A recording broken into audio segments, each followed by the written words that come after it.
आज की वीडियो में लाल परी का अमल लेके आऊँ। मैं आपको बताऊंगा कि कैसे आप 7 दिन में लाल परी को हाजिर करके उससे अपना कोई भी काम करवा सकते हैं।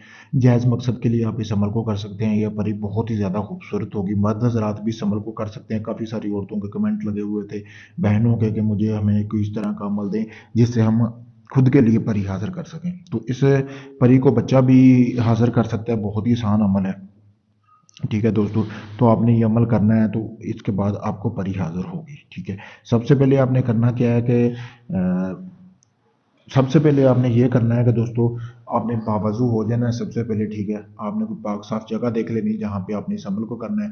जुमेरात के दिन इस अमल को करना है। लाल रंग का कपड़ा पहन लेना है, यानी कि लाल रंग के आपने कपड़े पहनने हैं जब ये अमल करना। चाहे औरत है या मर्द है, वो लाल रंग का लिबास पहनेगी।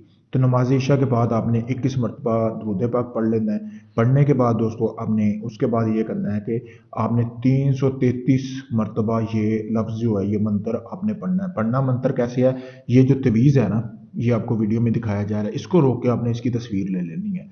ठीक है, इसके ऊपर आपने ज़ाफ़रान बाज़ार से लेनी है। ज़ाफ़रान लेके इसके ऊपर आपने ऐसे ही लाल स्याही में मिलाकर, जहाँ लाल है लाल लिखना है, जहाँ काली स्याही से लिखा हुआ है ऐसे ही आपने लिखना है और आपने इसको अपने सामने रख लेना है इस तस्वीर को। ठीक है, उसके बाद आपने करना ये है, ये एक दिन का अमल बता रहा हूँ। उसके बाद आपने 21 मरतबा पढ़ना है ये, या लाल परी मेरी मदद फरमा बाहक या अल्लाह। ठीक है, ये आपने जो है मंत्र पढ़ना है। ठीक है, पढ़ने के बाद आपने 21 मरतबा ये पढ़ना है। फिर वजीफे के बाद आपने जो आप उससे हाजत अपनी पूरी करवाना चाह रहे हैं, आपने उसकी दुआ करनी है, यानी कि मेरा ये काम करे या आप ये काम करवाना चाहते हैं। तो इसमें ये चीज़ करनी है, पहले दिन का अमल हो जाएगा। वहाँ पे पाक साफ, वहाँ पे आपने ये तवीज़ जलाना है। जलाने के बाद इस तरह का कटोरा लेना है जो साफ़ होना चाहिए बिल्कुल नया, उसमें आपने इसकी राख जमा कर लेनी है। जमा करने के बाद आपने लाल रंग के कपड़े से ये कटोरा जो है ये आपने ढाँप देना है अच्छी तरह। फिर आपने दूसरे दिन भी ऐसे ही अमल करना है। नमाज का परहेज़ करना है, अंडा मछली इस तरह की चीज़ें कुछ भी नहीं खानी। ठीक है, 7 दिन तक आपने ये लगातार ये अमल करना है। ठीक है, नेक नीयत से करेंगे तभी ये परी हाज़िर होगी। यानी कि अगर आप इस अमल को किसी को ये सोच के हाज़िर करें कि मैं इस परी को हाज़िर करके फ़लाँ बंदे को नुकसान दूँगा या नुकसान पहुँचाना चाहता हूँ, तो ये फिर हाज़िर नहीं होगी। जायज़ मकसद होना चाहिए और हलाल मकसद होना चाहिए। पाकीज़गी का आपने ख़ास ख्याल रखना है। ये चीज़ें जो चंद अहम चीज़ें बताई हैं ये लाज़मी होनी चाहिए।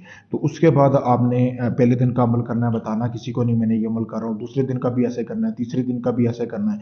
इसमें आपका सिर्फ़ थोड़ा-सा खर्चा है। तवीज़ बनाना है, सामने रखना है, जिस तरह मैंने बताया 21 मरतबा मंत्र भी पढ़ के मैंने आपको सुना दिया, ये मंत्र पढ़ना है। ठीक है, तो आपने जो है ये 7 दिन लगातार ये अमल करना है। 7वें दिन जो है परी हाज़िर हो जाएगी।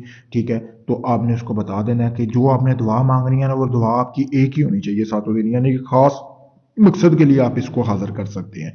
तो आपने 7 दिन जो है वो आपने लगातार ये करना है। करने के बाद परी हाज़िर होगी, आपने उसको बताना है। अगर आप इस अमल को करना चाहते हैं मुझसे इजाज़त हासिल करें। अगर ये आप अमल चाहते हैं मैं करके दूँ, सिर्फ़ आपको ट्रांसफ़र दूँ, कोई आपको काम ना करना पड़े, परी आपका जायज़ नजायज़ काम करे और ज़िंदगी भर आपकी कैद में रहे, तो आप मेरे दिए गए व्हाट्सएप नंबर पर रब्ता कर सकते हैं। आप किसी भी वक्त रब्ता करके आप ये अमल मुझसे करवा सकते हैं। मैं आपको ट्रांसफ़र दूँगा, चाहे आप पाकिस्तान में, यूके में, कनाडा में, दुबई कहीं भी हैं, आप रब्ता करके मुझसे अपना कोई भी जायज़ नजायज़ काम करवाएँ। शुक्रिया दोस्तों।